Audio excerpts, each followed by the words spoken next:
Hello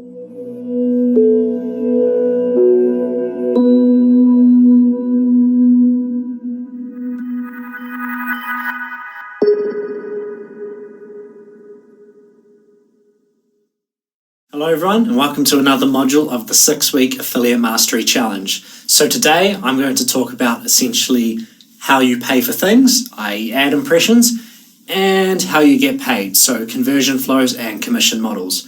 So to jump straight into it, let's start by talking about traffic sources. So what do traffic sources do? They essentially sell you ad impressions. That is the good or the service or the product that they are wanting to monetize and wanting to sell to you. So when you're working with a traffic source, you should be mindful of their objectives. And I don't just mean on the money side, but if you were to look at their objectives, the most obvious one is money, right? So they have these impressions that they're trying to monetize, and the simple goal that they are after there is to make as much money as possible per impression. So they're trying to maximize their earnings per impression, or you might say their earnings per mil, or earnings per 1,000 impressions, or EPM. So if there's one thing you should take away from this module, it's that traffic sources are always trying to maximize their EPM. Now, the thing is, that directly comes from advertisers and what you're paying. Now, what you're paying per impression, effectively, or per 1,000 impressions, is your effective CPM, or eCPM. So to distill things down, the traffic source is always trying to maximize their EPM by maximizing the eCPMs that advertisers are actually paying. And from this, they can pass those revenues on to publishers and onto themselves, and essentially that generates the highest revenue for them as a business. Now, aside from making money, traffic sources are also going to care about various things. Convenience. So are you a big advertiser? Do you spend a lot of money? For a traffic source, they're always going to favor the one advertiser who spends $10,000 a day over 100 advertisers who spend $100 a day. Just logistically, it's a lot easier to have big clients, right? And there's a certain amount of economic risk that comes with that, or minimization of that economic risk. If you're working with someone who's willing to pay $10,000 a day, chances are you're going to have fewer problems with them versus managing 100 or dealing with 100 little clients who are only willing to pay or only actually spend about $100 per day. Compliance. That is another thing traffic sources will be concerned with. So are the ads being run by advertisers compliant with the wishes of the advertiser or the publishers, the product and service owners, and the website owners who are actually allowing for those ads to be placed on their sites and exchanges. So in that respect, a traffic source is again going to want to work with a big advertiser which they trust more than 100 small advertisers, where a portion of that cohort may be more likely to run things and sneak things through which shouldn't actually be run, potentially damaging their business relationships. And the last objective that I'll raise is fill rate. So fill rate is essentially how many potential impressions actually get filled with bought impressions. So traffic sources are always trying to maximize fill rates across all geographies, and this is something that they advertise to publishers when they try to sign them. Like, we do 100% fill rates across all geographies. That's potentially possible. It's unlikely to be true at all times of day and all circumstances, but that is the goal because that is going to, of course, maximize revenue. Now, aside from their objectives, let's move on to bid types, so the ways in which traffic sources charge you. And there's multiple ways, CPM, CPC, and CPA. Let's start with CPM. So CPM bidding could be carried out in an auction process with real-time bidding, where every impression that you bid on, when you win it, you are charged for just that specific impression. And overall, once you pay for 1,000, that's your CPM. And each impression actually has its own cost, which is obviously somewhere in the range of 1,000th of that CPM cost.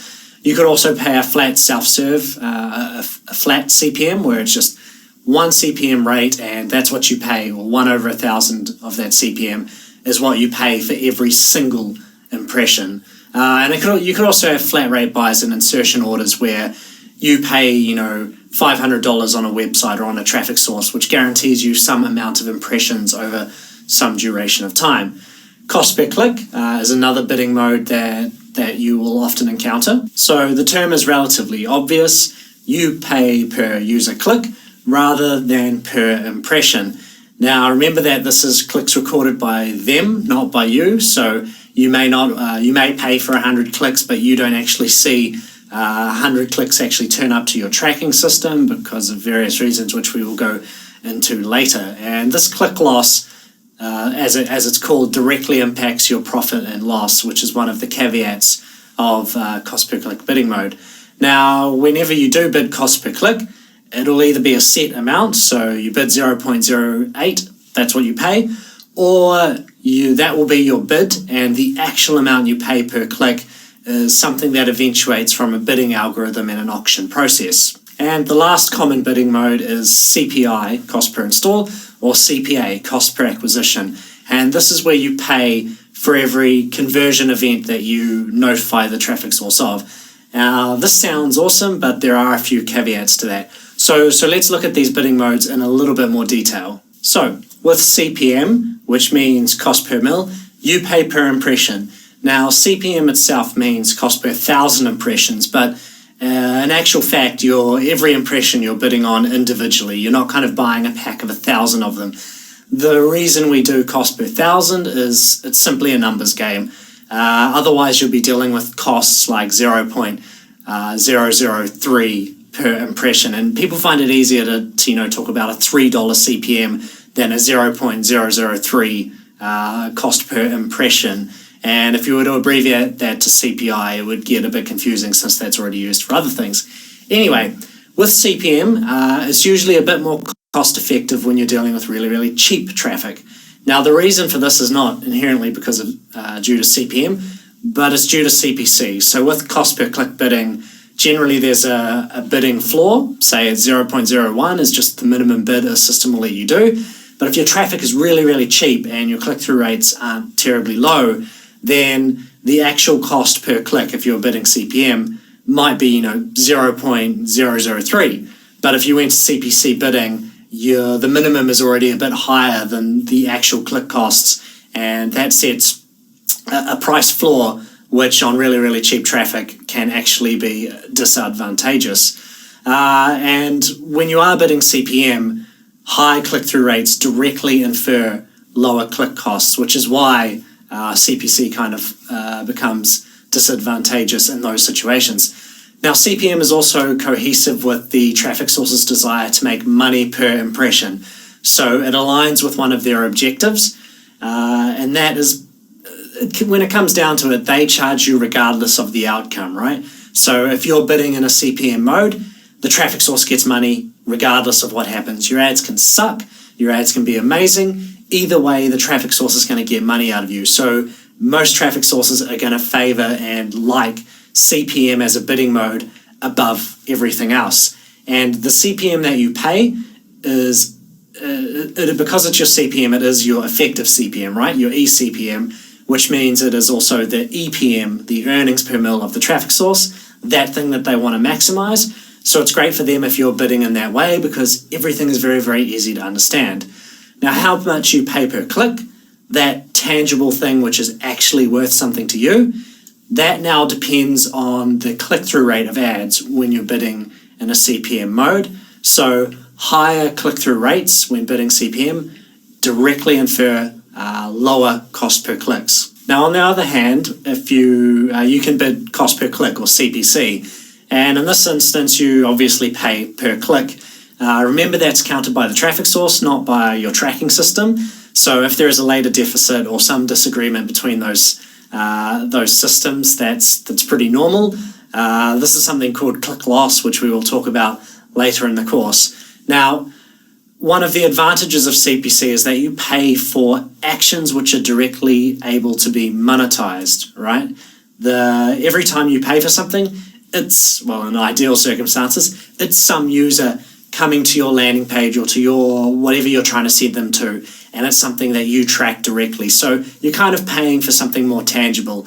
Now, this lowers risk on your end because of that, and that makes CPC ideal for testing unknown conditions where you kind of don't want to just throw money at things. You want tangible actions coming from the actual money that you spend. Now, as I mentioned before, for low-cost traffic, the minimum cost per click may actually be quite high compared to CPM bidding, which is just one of the disadvantages. And when it comes to moderate traffic, or essentially all traffic situations, you kind of have to test CPC versus CPM to see which one works better for you.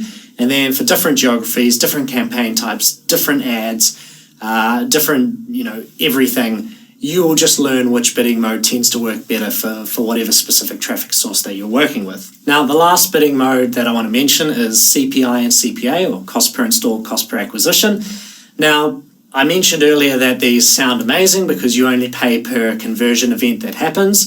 So it's kind of like, what's the problem there? You can bid $1 cost per conversion. You have a payout of $1.20. Every conversion happens, you make 20 cents, done deal, easy profit. Not so simple.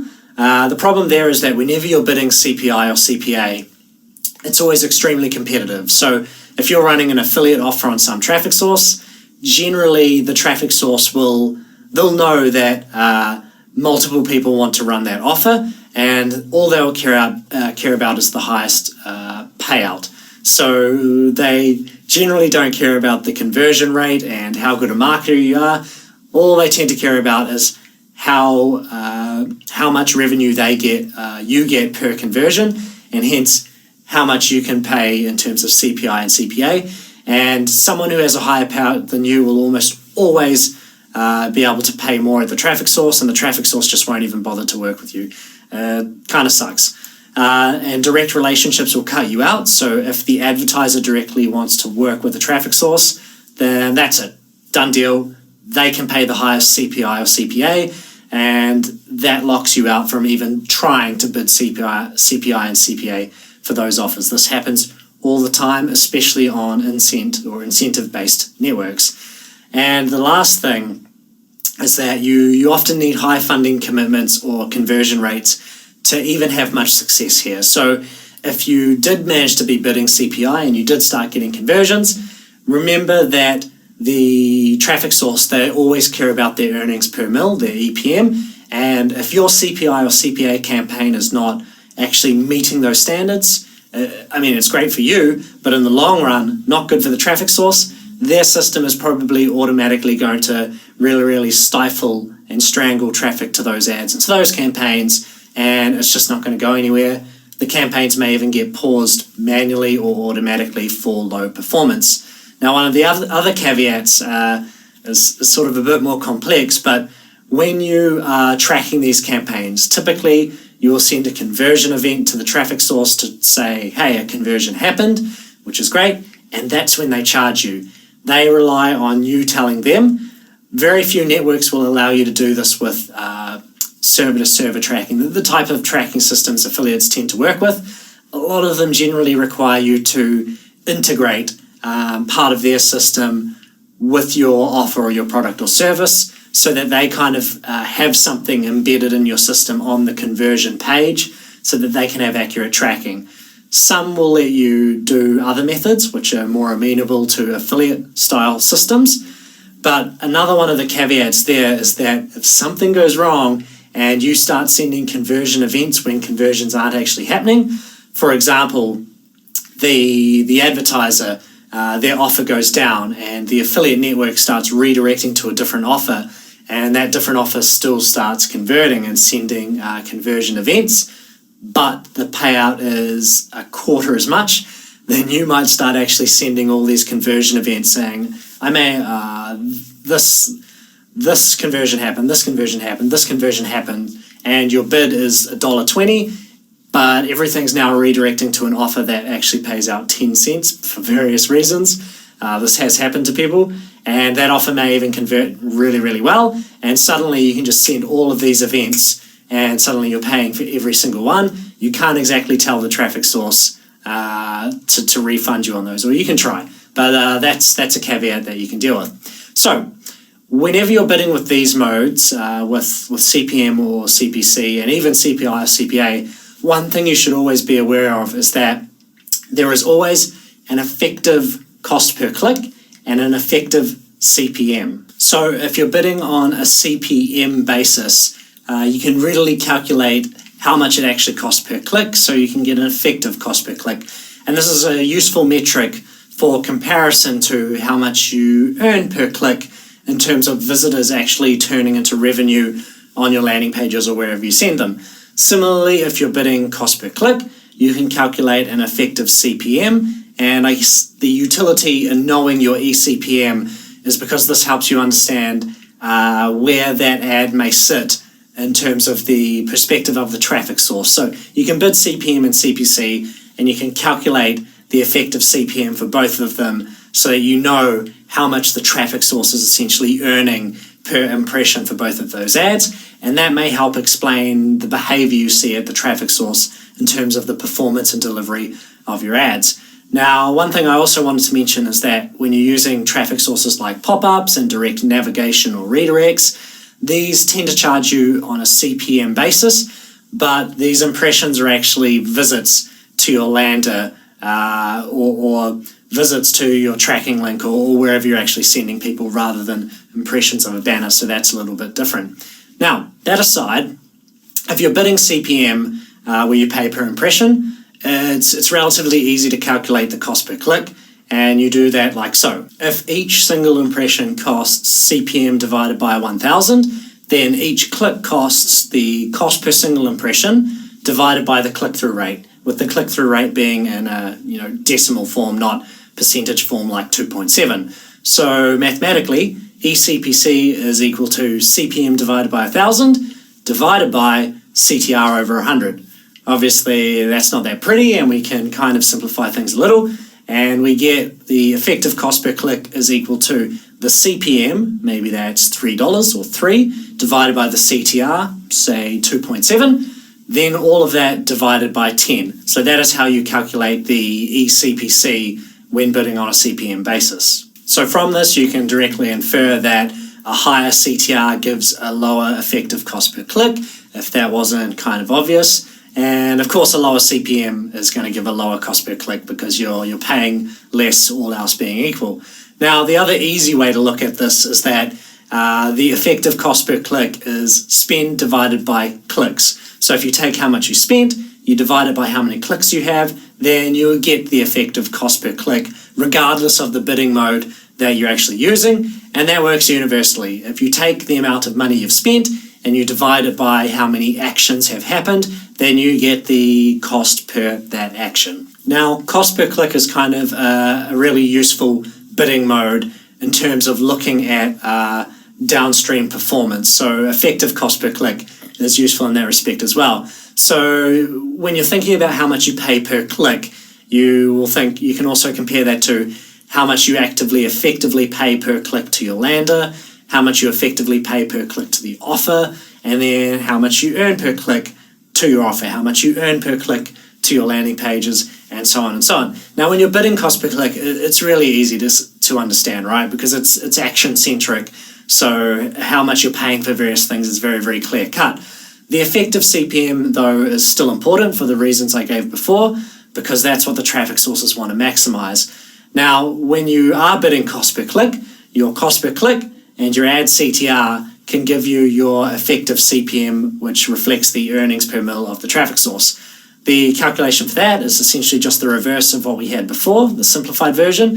So eCPM is just the cost per click times the CTR times 10. So for example, it might be a cost per click of 3 cents, 0.03, times a CTR of 4%, times 10, which gives you some CPM, which realistically should be between 50 cents and $5.